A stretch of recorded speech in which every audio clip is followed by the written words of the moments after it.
Le gold a perdu hier près de 6% en une seule journée. Il faut remonter jusque 2013 pour enregistrer une telle perte en si peu de temps. Le Bitcoin est bizarrement parti à la baisse également. Alors, sur la gauche, nous avons le Bitcoin contre le dollar et sur la droite, le gold contre le dollar. J'attire votre attention sur le 11 août à 7 heures. Le Bitcoin était encore dans le vert ou plutôt dans le bleu sur mon chandelier japonais. Et sur la droite, on a enregistré notre première bougie baissière le 11 août à 7 heures. Que s'est-il passé? Le gold a tout simplement perdu beaucoup de valeur en très peu de temps et le Bitcoin a suivi comme un petit chihuahua en laisse. La problématique, c'est que les alts ont suivi à leur tour le Bitcoin. Donc, je vous rappelle encore une fois que ce marché est manipulé. Je peux même aller plus loin. Regardez ici, nous avons quasi la même chose. Le gold baisse et ensuite c'est le chihuahua qui suit le gold. Sur le RSI, c'est quasi idem. On a quasi la même chose aussi sur le RSI. Donc, il faut savoir que ce n'est pas nous qui définissons les prix, mais plutôt les robots ou les institutions. D'ailleurs, je vous rappelle qu'il y a du Bitcoin en papier depuis décembre 2017. Je parle en l'occurrence de la bourse de Chicago. Et ça, c'est vraiment toxique pour le cours du Bitcoin, car comme vous le savez, le gold est manipulé depuis des décennies à la baisse. Et j'ai l'impression qu'avec les dernières couches que nous avons ajoutées sur le cours du Bitcoin, on reproduit quasiment la même chose.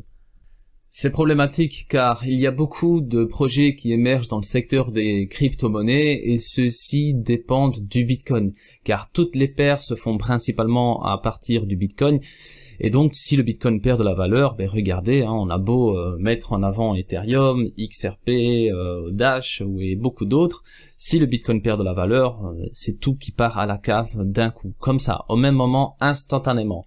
Et ça nous pose problème. Car on n'est pas à l'abri de grosses corrections, car quand le Bitcoin perd 5%, on peut avoir des pertes de 10-20% sur des gros projets du top 50. Et ça, ce n'est pas rien du tout. Voilà, je ferme la parenthèse, mais toujours est-il, je vous publierai une vidéo dédiée sur ce sujet, donc comment les marchés sont gérés par les institutions, comment tout cela fonctionne, je vais parler des robots, des algorithmes, etc. Maintenant, j'en profite pour vous parler du Bitcoin tout court.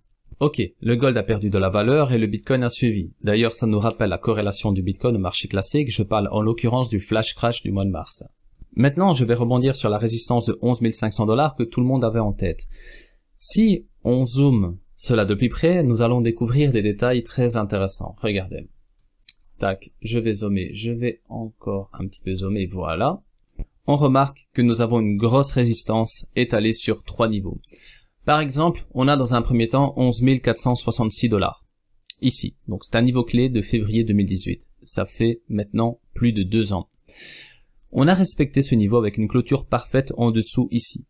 Ensuite, on l'a brisé ce niveau. Et ça n'a pas empêché le Bitcoin de retracer très très fort. On est même descendu sous les 4000 $. Et si on regarde bien, on a clôturé parfaitement en dessous ce niveau qui date de janvier 2018. Et là maintenant, ok, on brise ce niveau, on brise celui-ci aussi, mais là, on clôture parfaitement sur ce niveau. Donc, on a une résistance sur 3 niveaux. On est obligé de prendre en considération 11 683 ou plutôt 11 700 $. Tout ça pour vous dire qu'on est obligé de clôturer au-dessus ce niveau pour vraiment se dire que nous n'avons plus de frein ici, donc par rapport à l'historique du BTC, donc en l'occurrence janvier-février 2018. Cela veut dire que pour aller chercher des niveaux plus hauts, en l'occurrence on avait parlé de 13 800 $, il va falloir clôturer au-dessus de cette dalle de béton, car on a parfaitement clôturé ici, en dessous de cette clôture. Alors oui, le gold a influencé le cours du Bitcoin, mais cette clôture hebdomadaire, c'était avant le retracement du gold. C'est d'ailleurs encore plus clair si je convertis le chandelier japonais en droite. Regardez à quel point c'est précis.